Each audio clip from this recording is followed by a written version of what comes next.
Bien le bonsoir. Donc ce soir, on se retrouve pour vous présenter un produit complètement inutile, donc forcément indispensable, et on va parler un petit peu du Fire TV Stick d'Amazon.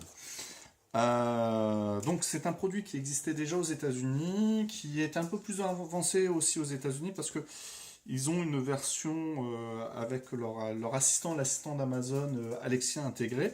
Là, ici, c'est vraiment la version de base. Alors, déjà, concernant le prix, pour les clients Prime, Amazon Prime, il est à 39,99 €. Sinon, c'est 59,99 €. D'accord. Donc voilà.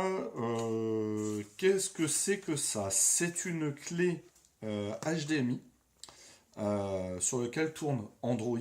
Alors pas Android TV, mais vraiment Android, l'Android de Monsieur Amazon. Hein. Donc c'est un peu modifié, avec simplement une télécommande. Donc, qu'est-ce qu'on va retrouver dedans? Donc dans l'emballage, hop, on va ouvrir. Qu'est-ce qu'on retrouve? On retrouve d'un côté, on va retrouver donc notre clé HDMI, qui est comme ça. Donc clé HDMI qu'on viendra brancher directement sur la télé ou éventuellement sur un écran équipé d'une entrée HDMI. Et on a ici un micro USB qui viendra alimenter la clé USB, la clé HDMI. Et oui, parce qu'il faudra que ça soit alimenté. Donc on a ça.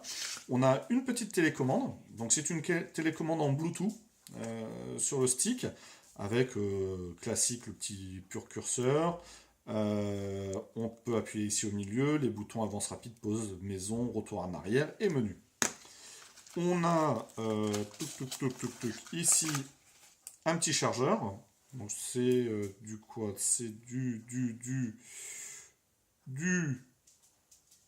Ah, c'est input, output, 1 ampère. C'est du 1 ampère.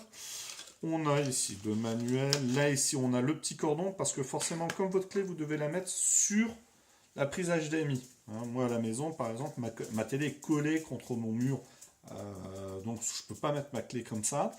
Vous avez ici le petit cordon. Vous le branchez, puis comme ça, vous pouvez mettre autrement votre clé HDMI.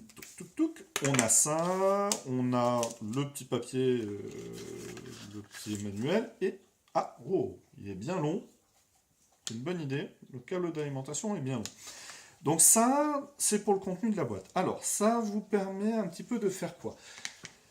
Quand vous allez démarrer votre télé, que vous allez passer directement sur l'entrée HDMI, vous allez arriver, et ça on va le faire dans une autre vidéo, on va arriver sur une interface où on aura accès par exemple directement à Amazon Prime Video, hein, puisque ça donne surtout accès aux produits Amazon, mais aussi bien à Netflix.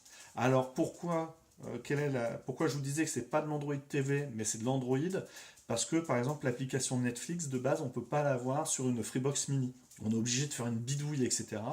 Pourquoi? Parce que elle n'est pas réellement Netflix. L'application Netflix n'existe pas réellement pour Android Télé. Alors qu'elle existe pour Android. Et donc là ici c'est vraiment de l'Android qu'on aura dessus. Donc on aura bien l'application Netflix, YouTube. On aura accès à Plex directement.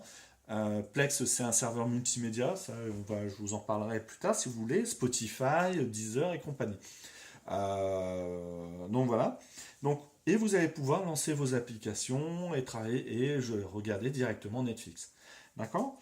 Donc voilà, moi j'ai pris ça parce que j'ai une télé à l'étage et que j'ai une Freebox Mini, mais alors l'interface, à chaque fois la télécommande, elle répond pas, elle se désassocie. Plus il faut que j'aille dans au moins 10 boutons pour essayer de lancer simplement juste pour utiliser Netflix. Là, je vais pouvoir l'utiliser directement. Donc voilà, c'était la présentation, 39,99 €. Alors je vous le dis tout de suite, moi j'ai déjà essayé au bureau, franchement c'est super cool. Mais ce que je vais faire, c'est que là après je vais la brancher en sachant que la clé a un stockage, a une mémoire à l'intérieur de 8 Go.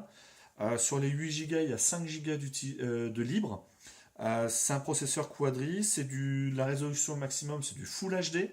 Ça prend donc le Wi-Fi AAC, le Wi-Fi MIMO. C'est compatible avec le Dolby Audio, il n'y a pas de problème là-dessus. Ça peut faire fonctionner des jeux, alors pas forcément des gros jeux, des petits jeux. Vous pouvez aussi brancher une manette Bluetooth, puisque la télécommande fonctionne en Bluetooth. Donc voilà, ah oui, il y a eu aussi les piles qui étaient inscrites, incluses dedans. Donc voilà, bah écoutez, je vais déjà poster ça. Après, je vais la brancher, je vais la configurer, et puis je vous montrerai ça tout à l'heure. Je vous souhaite une bonne soirée.